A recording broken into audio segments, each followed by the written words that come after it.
I'm Jim Hummel. We have new developments for you this week on some of our investigations. The past 3 months have been dominated by two series of stories we've done.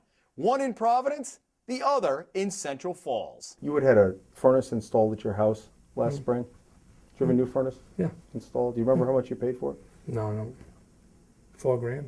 That soundbite caught the attention of the Rhode Island State Police, especially after we revealed that Central Falls Mayor Charles Moreau actually paid $6,000. He says in cash for a furnace at his house that cost nearly $900 more and was initially paid for by a campaign contributor who was also doing business with the city.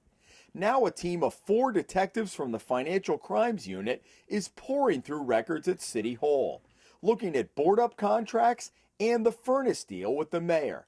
And while the potential corruption at City Hall has dropped out of the daily headlines, we've also learned the state police investigation has expanded to the Central Falls Housing Authority and the troubled Wyatt Detention Center. Meanwhile, Moreau, who was rarely seen at his office in the weeks right after our story ran, is facing a full investigation by the Rhode Island Ethics Commission based on our initial investigation. Last month, we reported that Providence Mayor David Cicilline spent $500,000 on 4 full-time police officers to provide security and transportation.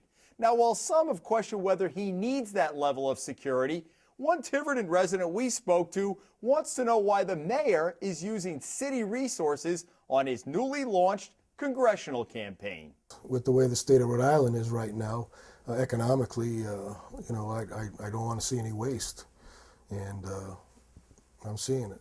Tiverton resident Pierre Morin, after watching Providence Mayor David Cicilline's city vehicle parked outside a local coffee shop with a police officer waiting behind the wheel. Cicilline told us he would reimburse the city for those miles. After all, the city is paying $500,000 for 4 full-time officers to drive the mayor during any given week, something that we showed is unheard of in 5 other New England cities the size of Providence. We asked the mayor's office to provide proof of that reimbursement for campaign use, and we'll let you know the details once they are provided to us. Our first story of the year caused a firestorm in the city of Warwick, which has been giving employees cash bonuses simply for not calling in sick. Well, our story and the resulting outcry caused the mayor to make some changes. Mayor Scott Avedisian told us in January that non-union employees would continue to receive the sick pay bonus even though he was not obligated to give it to them, because it had been a past practice of the city. It's a benefit that costs the city hundreds of thousands of dollars every year. But a few weeks later, Avedisian changed his mind and issued an executive order that all management employees in Warwick stop receiving the bonuses. And he also asked the director of personnel to explore eliminating it from all future union contracts. Finally, we did a story on the town of Barrington, which sent a tax bill to a formerly tax-exempt institution, saying that that exemption should be based on the use of the property, not just the ownership.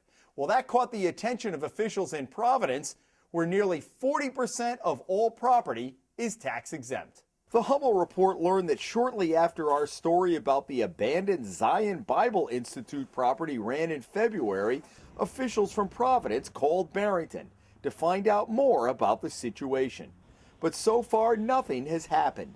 One of the people we interviewed for the story, Tony Demings, says he is approaching both city council members and state representatives to see about legislation that might allow Providence to start charging institutions like Brown University, which owns these 2 long vacant houses, property taxes. So that brings you up to speed on our first 3 months of the year. As always, we need your help to continue to expose government waste and corruption.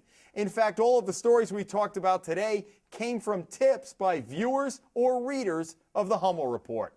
Thanks for watching, and we'll be back next week with a brand new investigation.